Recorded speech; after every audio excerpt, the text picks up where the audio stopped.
예수님의 무저항과 비폭력. 오늘은 예수님께서 부활하시기 전주인 예수님 순환 성지 주일 제일독서 이사야 예언서 50장 4절부터 7절과 복음인 누가복음서 23장 1절부터 49절을 연결하여 읽고 묵상하고 나누고자 합니다. 오늘 복음서는 성찬내 최후의 만찬에 들어있는 22장 14절부터 50절과 예수님의 순환기 23장 1절부터 49절 중 하나를 선택하여 읽을 수 있는데, 저는 오늘 이사야 예언서와 예수님의 순환기를 하나로 묶고 묵상하고자 합니다. 예수의 수돈에서 30일 침묵 피정 중 예수님께서 겟세마네에서 수석 사제들과 성전 경비대장들과 원로들에게 붙잡히실 때 제자 중 누군가가 칼로 대사제의 종을 쳐서 오른쪽 귀를 잘라버렸습니다. 저는 관상기도 중 예수님께서 붙잡히신 것을 보고 화가 나서 그들과 맞서 싸웠습니다.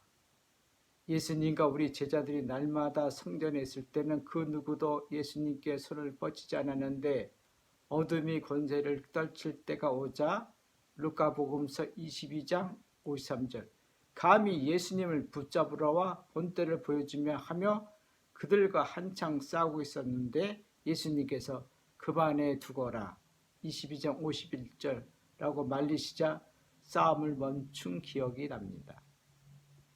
예수님뿐만 아니라 사람들은 가까운 사람이 핍박을 받으면 화가 나 폭력을 행사하게 됩니다. 무협소설에서 악당들이 부모님을 죽이면 그 아들, 딸들은 천신만고 끝에 살아남아 산으로 피해 달아나 살다가 우연히 무협 고수를 만나 부모님의 원수를 갚기 위하여 무술 수업을 받습니다. 무술을 가르친 스승은 내가 너에게 더 이상 가르칠 것이 없다. 하산하라. 그리고 그 아들, 딸들은 산에서 내려와 악당들을 죽이고 부모님 원수를 갚는 이야기는 무협소설의 기본적인 틀입니다. 많은 분들은 예수님의 순환을 묵상하면서 비슷한 체험을 합니다. 예수님의 순환을 묵상하면서 사람들은 자신도 모르는 마음속 분노와 폭력성이 있음을 알게 됩니다. 이러한 분노와 폭력을 어떻게 할까요? 오늘 이사야 예언서는 나는 매질하는 자들에게 내 등을, 수염을 잡아 뜯는 자에게 내 뺨을 맡겼고 의욕과 수치를 받지 않으려고 내 얼굴을 가리지도 않았다. 50장 6절. 쉽지 않은 말을 이사야 예언서는 하고 있습니다. 나를 매질하는 자를 그냥 내버려 두라니요, 내 수염을 잡아 뜯는 자에게 내 뺨을 내맡기라니요, 무욕과 승을 받지 않으려고 얼굴을 가리지 말라니요. 어렵고 어려운 말씀입니다. 이사야 예언서 말씀과 더불어 예수님께서도 악인에게 맞서지 마라. 오히려 누가 내 오른뺨을 치거든 다른 뺨마저 돌려대어라. 마태복음 5장 39절, 루카복음 6장 29절라고 말씀하십니다. 앞서 말씀하신 바 우리들 마음속에는 복수심이 폭력성으로 나타납니다. 그러나 예수님께서는 폭력을 포기하라고 말씀하십니다. 예수님 이전 이스라엘의 인도자 모세는 고대 근동 지역에 일반화된 법인 눈은 눈으로, 이는 이로, 렉스 달리오니스, 렉스 법 달리오니스, 안가품을 탈출기, 레이기, 신명기에서 말하고 있습니다. 그러나 예수님은 피해받음에 대한 안가품을 하지 말라고 하십니다. 예수님께서는 한 걸음 더 나가시며 이렇게 말씀하십니다. 너희를 박해하는 자들을 위하여 기도하여라. 마태복음서 5장 44절. 루카복음서에는 너희는 원수를 사랑하라. 원수에게 잘해주고 아무것도 바라지 말라고 하십니다. 6장 35절. 예수님께서 빌라도 앞에서 그리고 헤로데 앞에서 수모를 당하실 때 정하지 않으셨습니다. 예수님께서 예루살렘에 입성하실 때 군중들은 길거리에 그들의 겉옷과 나뭇가지를 꺾어다 예수님께서 나귀를 타고 지나가신 길에 깔고 환호했습니다. 그 환영하는 군중들이 태도가 돌변하여 빌라도 앞에서 십자가에 못 박으라고 다그치시는 것을 예수님께서 들으셨을 때 예수님께서는 분노하지 않으시고 폭력으로 대응하지 않으셨습니다.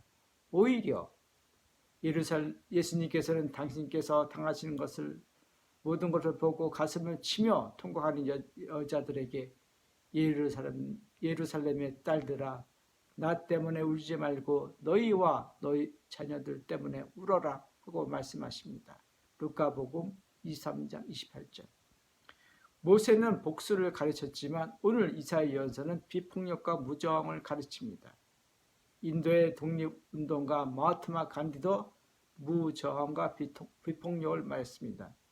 미국의 흑인 인권운동가 마르틴 루터 킹 목사도 무저항과 비폭력을 말했습니다. 인권은 폭력으로 보장받지 못합니다. 폭력은 다른 폭력을 만들어냅니다. 마하트마 간디가 말한 말을 저는 이렇게 고쳐보겠습니다. 우리들의 믿음은 우리들의 생각이 됩니다. 우리들의 생각은 평소 삶에서 말로 나타납니다. 우리들의 말은 행동이 되고 습관이 되고 가치가 되고 우리가 믿는 하나님께서 마련하신 상속받을 아들, 딸이 됩니다. 노노 유령공편에서 공자께서는 기소, 불욕, 물시여인 내가 원하지 않은 것은 남에게 하지 말라. 저는 이 말을 오늘 이사야 예언서와 예수님의 말씀을 바탕으로 이렇게 고쳐보겠습니다. 당신이 폭력을 싫어한다면 남에게 폭력 쓰지 마라. 오늘 이사야 예언서와 예수님께서 순환기에서 두 분이 말씀하신 무저항과 비폭력이 나의 삶 속에서 가능할까요? 그 해답은 오늘 이사야 예언서에 잘 나타나 있습니다. 하나님 아버지께서 아침마다 일깨워 주시고 내 귀를 이끌어 주시어 내가 제자들처럼 듣게 하시고 내가 마음속에 새기기 때문입니다. 50장 4절. 한 걸음 더 나아가 말씀드리자면 하나님 아버지께서 나에게 제자의 혀를 주시어 폭력으로 상처받은 사람들 그리고 살면서 지친 사람들을 제자의 혀에서 나오는 말로 격려할 줄 알도록 말씀하시기 때문입니다.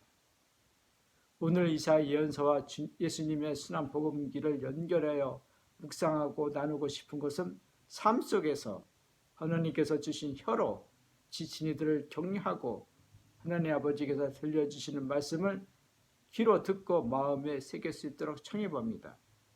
이렇게 살다 보면 부당하게 받는 불이익과 오해로 수치를 당하더라도 얼굴을 가리지 않도록 흔들리지 않게 은총 청해봅니다. 오늘 제일 독서는 이사야 예언서 7절에서 멈추지만 저는 이어나오는 8절의 말씀으로 오늘 묵상을 끝맺도록 하겠습니다. 나를 의롭다 하시는 분께서 가까이 계시는데 누가 나에게 대적하려는가? 고맙습니다.